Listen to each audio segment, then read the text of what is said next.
Dan, you guys have led the charge when it comes to video and sales, right? Pre-pandemic, I think a lot of companies had already started noticing the benefits of video when it came to prospecting. During the pandemic, that accelerated.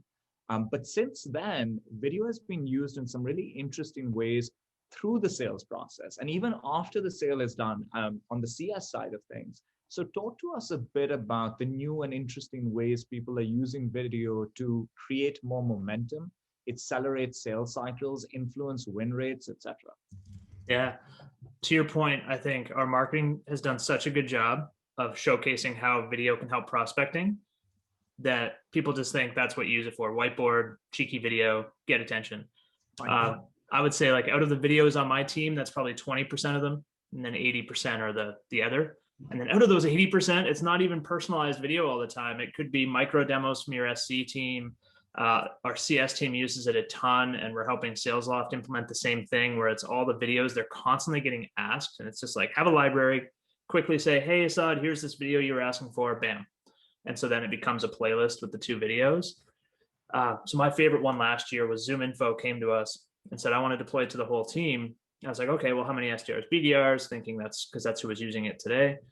And they're like, nope, that's great. They can use it. We know the use case for prospecting, but I need my sales team to send a video right before a meeting so that people show up to the meeting.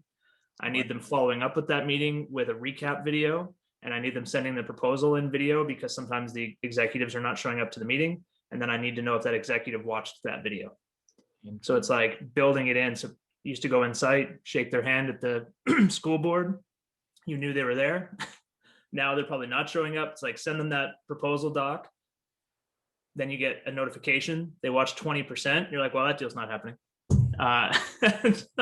You can really judge it by that. And it's so many ways to use it. So I just call it, it's replacing what we're doing right now when somebody can't join a meeting.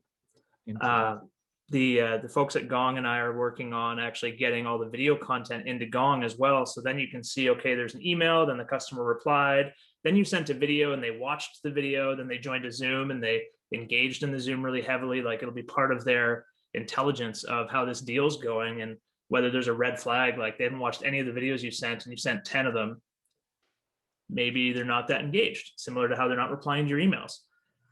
So it's just tons of ways. And what I would suggest is you kind of map out your deal cycle and see where you're having issues. So at the beginning of the year, a lot of the issues were no shows to meetings. It's like, okay, we'll send the video the day before the meeting because it's a lot harder to let somebody down after you've seen their face. Yeah. You can just not attend a meeting. I didn't attend a meeting this morning because it was, it was a bunch of people and I'm sure somebody else got it. But if they had sent me a video, I'd like feel bad and I'd join the meeting just to make sure I'd say hi and then I'd work off my other screen probably, but at least I was there. And so just making that human connection before the meeting.